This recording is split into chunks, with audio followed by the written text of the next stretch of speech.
అందరికీ నమస్కారం అండి. Welcome to Omkar Nageshwar stock market investment tips YouTube channel sir. So, ఇవాళ మనం మాట్లాడుకోబోతున్నటువంటి అంశం ఆహ్, ప్రస్తుత పరిస్థితులలో మార్కెట్ల విధి విధానాలు ఎలా ఉంటాయి అనే అంశం మీద మనం ఈరోజు డిస్కషన్ పెట్టుకోబోతున్నామండి. సో, ఎవరైనా నా ఛానల్‌ని చూస్తున్న వారే కొత్తగా ఉన్నట్లయితే దయచేసి నా ఛానల్‌ని లైక్, షేర్, కామెంట్, సబ్స్క్రైబ్ చేయండి. నా ఛానల్ యొక్క వ్యూవర్‌షిప్‌ని పెంచండి. హ్మ్. సో, 25,000, 25,000 అనుకున్నాం నిఫ్టీలో. ఈరోజు బహుశా 25,500 మార్కును తాకే అవకాశం ఉంది. అయితే ఈరోజు, రేపు వోలటాలిటీ ఇండెక్స్ అనేది హెవీగా పనిచేసే అవకాశం అయితే ఉంది సార్. యాక్చువల్‌గా నిన్ననే రికార్డెడ్ హై టచ్ చేసింది కాబట్టి, అక్కడి నుండి అది ఆహ్, ఒక 100 పాయింట్ల మూవ్‌మెంట్‌తో కొనసాగింది నిఫ్టీలో. సో, ఆ బ్యాంక్ నిఫ్టీ కూడా చాలా రోజుల తర్వాత నిన్న ఆహ్, 22,400 మార్కును తాకడం అంటే అరౌండ్ 22,250 మార్కును తాకడం మనం చూస్తున్నాం. చాలా రోజుల దాకా 21,000 దగ్గరే మార్కెట్ అనేది ఆగిపోయింది బ్యాంక్ నిఫ్టీలో. 21,500, 22,000 ఆ మధ్యలోనే ఆగిపోయింది. అయితే నిన్నటి రోజున దాన్ని బ్రేక్ చేసి పైకి వెళ్ళడం మనం చూడడం జరుగుతుంది. అయినా అక్కడ నిలబెట్టుకోలేక ప్రాఫిట్ బుకింగ్‌కి అయితే గురైంది బ్యాంక్ నిఫ్టీ. అక్కడి నుండి ఆ స్వల్ప కరెక్షన్‌కి అంటే స్మాల్ కరెక్షన్‌కి గురైంది మార్కెట్ అనేది బ్యాంక్ నిఫ్టీలో. 51,800 మార్కును మళ్ళా తిరిగి తాకడం మనం చూడడం జరిగింది. పొద్దున్నంతా ఎంతవరకు పొద్దున్న ఎలాగైతే ప్రాఫిట్స్ వచ్చాయో, ఆ ప్రాఫిట్స్ అన్నీ గూడా కొంత టైం తర్వాత ఫ్రిజ్‌ల్ ఔట్ అయిపోవడం మనం చూస్తున్నాం. సో, ఈ రోజున మరలా తిరిగి అదే పరిస్థితి నెలకొనే అవకాశం అయితే ఉంది. ఎందుకంటే, మార్కెట్‌లు ఎప్పటికప్పుడు రికార్డెడ్ హై చూస్తున్నాం. ఆ రికార్డెడ్ హై చూస్తున్నప్పటికీ ప్రాఫిట్ బుక్ చేసుకోవాల్సిన వాళ్ళు ఎగబడుతున్నారు. అయితే బై ఆన్ డిప్స్ అనే సినారియో అనేది అందరూ పాటిస్తున్నారండి. సో, మార్కెట్‌లలో హెవీగా సెల్లింగ్ ప్రెషరు అయితే లేదు. అలాగని హెవీగా బయింగ్ ప్రెషర్ అయితే లేదు. By on dips and means మనం చూసుకున్నట్లయితే ఆహ్, నిఫ్టీ అనేది ఎప్పుడైతే ఒక 100, 150 పాయింట్లు తగ్గుతుందో వెంటనే బయింగ్ ప్రెషర్ అనేది రావడం చూస్తున్నాం.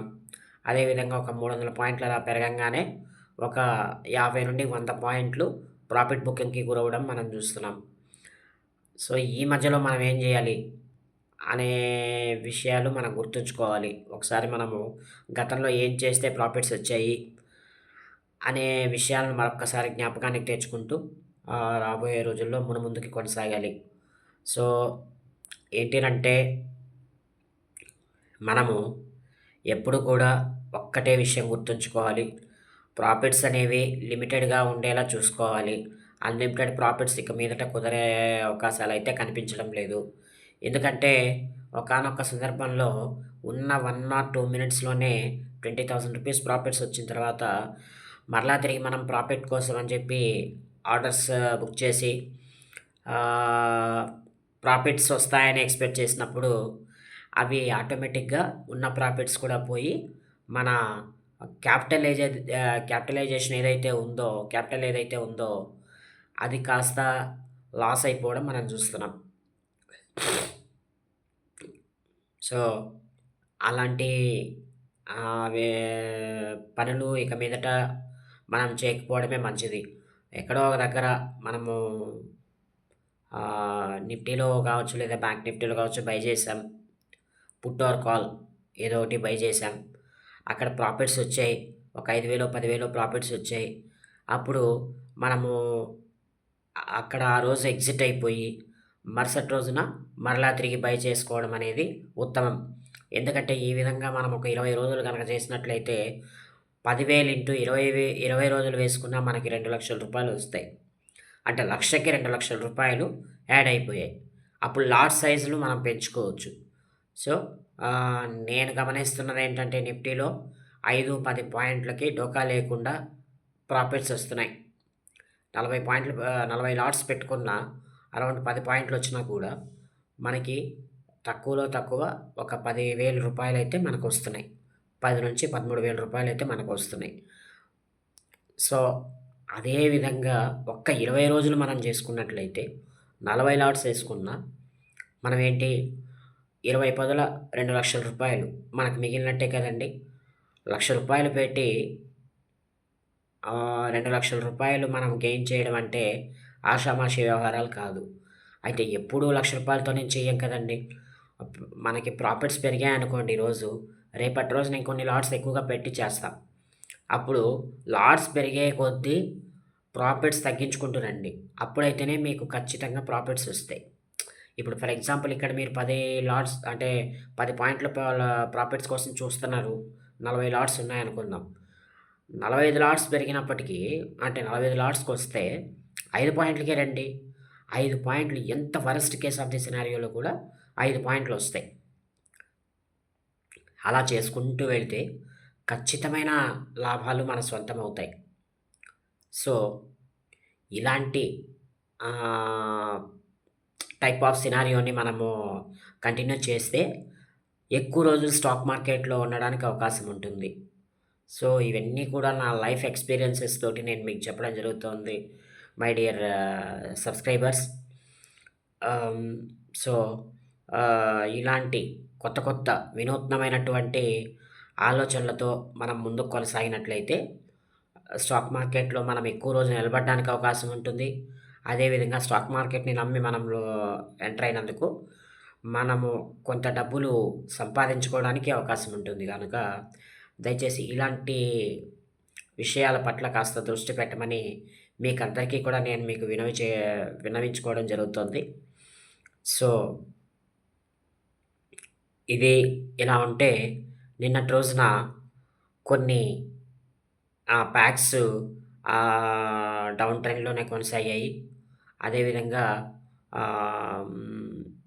మెటల్ సెక్టార్‌లో మనం చూసినట్లయితే ఒక 5-10% అప్ మూవ్ అనేది మనం చూడడం జరిగింది. లైక్ వేదాంత గావచ్చు, టాటా స్టీల్ గావచ్చు, Jindal steel and JSW JSW steel ఇట్లాంటివన్నీ కూడా నిన్న బాగా పెరగడం మనం చూస్తున్నాం. అయితే ఎంత పెరిగినప్పటికీ ఒక 2 ఆర్ 3 పాయింట్స్ అంటే ఒక 2 ఆర్ 3% ఆహ్, ప్రాఫిట్ బుకింగ్‌కి గురవ్వడం కూడా నిన్న మనం చూడడం జరిగింది. ముఖ్యంగా ఈ వోలటాలిటీకి కారణం ఏంటినంటే ఆహ్, హ్మ్, ఈ గురువారం ఒక ఫెడ్ మీటింగ్ అయితే ఉంది. అన్ ఆ ప్రభావం అనేది బహుశా స్టాక్ మార్కెట్ మీద ఎక్కువ చూపించే అవకాశం అయితే ఉంది కాబట్టి ఆహ్, ఆ వోలటాలిటీ అనేది కంటిన్యూ అవుతుందేమో అని నా ఉద్దేశం. సో, బై ది బై ఏదెలా ఉన్నా కూడా ప్రాఫిట్ బుకింగ్స్‌కి ఎప్పటికప్పుడు మీరు వెళతా ఉండాలి. ఎప్పటికప్పుడు మీరు ప్రాఫిట్స్ బుక్ చేస్తా ఉండాలి. వచ్చిన చిన్న చిన్న లాభాలతో మీరు స్టాక్ మార్కెట్‌లో ట్రేడ్ చేస్తా ఉండాలి. సో, ఎప్పటికప్పుడు తగ్గిన వాటిని కొనుక్కుంటూ, పెరిగిన వాటిని అమ్ముకుంటూ చేస్తూ ఉంటేనే స్టాక్ మార్కెట్‌లో మనం ఎక్కువ రోజులు నిలబడగలిగే అవకాశం అయితే ఉందండి. సో, అదే విధంగా నిన్న మనం చూసినట్లయితే నెస్లే ఇండియా, యూనిలీవర్ అదే హిందుస్థాన్ యూనిలీవర్ ఉంది గదండీ! అది. అదే విధంగా టోటల్ ఎఫ్ఎంసీజీ సెక్టార్ అంతా కూడా కాస్త డౌన్ ట్రెండ్‌లో ఉండడం మనం చూస్తున్నాం.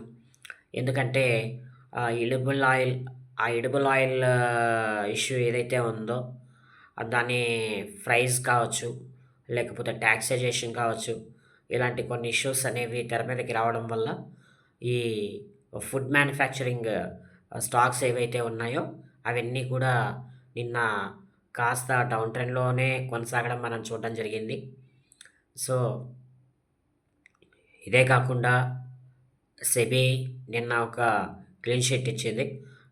ఎన్ఎస్‌సి, బీఎస్‌సికి. ఏమని మేము ఐపీఓకి రాబోతున్నామని చెప్తూ ఆహ్, అదే ఇది చెప్పడం జరిగిందనమాట. అంటే ఎన్ఎస్‌సి ఏదైతే ఉందో అది ఐపీఓకి రాబోతోంది. సో, కాబట్టి దానికి మద్దతుగా నిన్న బ్రోకింగ్స్ కంపెనీ స్టాక్స్ లైక్ జిరోదా కావచ్చు, లేతే బీఎస్‌ఈ కావచ్చు, ఎంసీఎక్స్ కావచ్చు, ఏంజెల్ బ్రోకింగ్స్ ఇట్లాంటివన్నీ కూడా నిన్న ఒక కొన్ని స్టాక్స్ అయితే కొత్త హైస్‌ని టచ్ చేయడం మనం చూడడం జరిగింది. అదేవిధంగా 5-10% 5-6% నిన్న అప్‌ములో ట్రేడ్ అవ్వడం మనం చూసామండి. సో, ఇకపోతే Bajaj housing finance IPO complete అయింది కదండీ! అది ఇవాళ రేపట్లో స్టాక్ మార్కెట్‌లోకి లిస్ట్ అవ్వబోతుంది. దానికి మద్దతుగా బజాజ్ స్టాక్స్ ఏవైతే ఉన్నాయో, బజాజ్ కంపెనీ స్టాక్స్ ఏవైతే ఉన్నాయో అవన్నీ కూడా బిగ్ ర్యాలీ చేయడం అనేది నిన్న మనం చూసాము. సో, ఇలాంటి డిఫరెంట్ టైప్స్ ఆఫ్ న్యూసెస్ ఉండడం వల్ల మార్కెట్స్ నిన్న సమ్ వోలటాలిటీకి గురవ్వడం మనం చూడడం జరిగింది. ఎనీహౌ ఫస్ట్ అవర్‌లో మార్కెట్స్ బాగా లాభాలు సంపాదించి పెట్టాయి. తర్వాత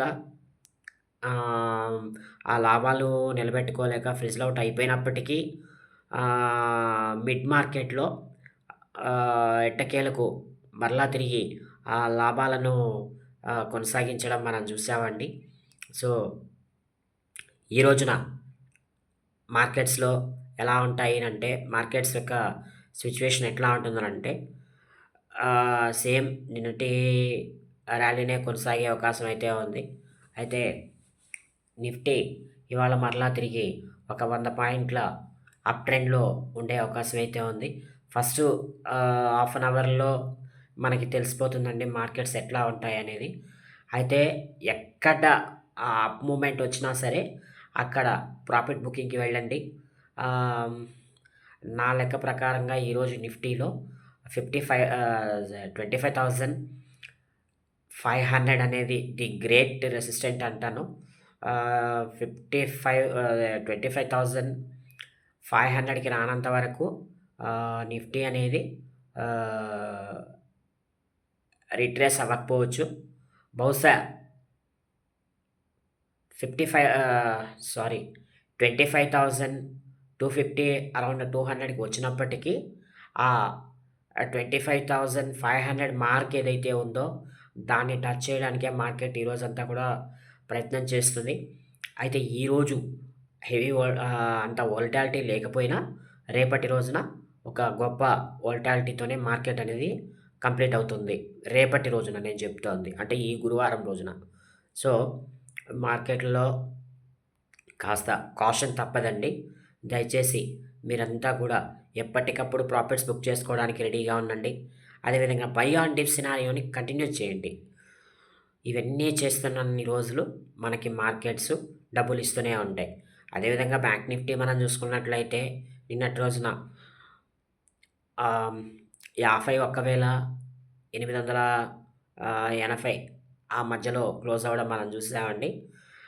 అయితే ఇప్పుడు ఏంటి ఒకవేళ ఒక 100, 200 పాయింట్ల కింద ఓపెన్ అయినప్పటికీ కూడా ఈరోజు 52,000 మార్క్ అనేది టచ్ చేయడం మనం చూస్తాము. ఒకవేళ 52,100 అరౌండ్ 150 ఆ రేంజ్‌లో ఓపెన్ అయితే గనక అక్కడి నుండి 52,400 దాకా కూడా వెళ్ళే అవకాశం అయితే ఉంది.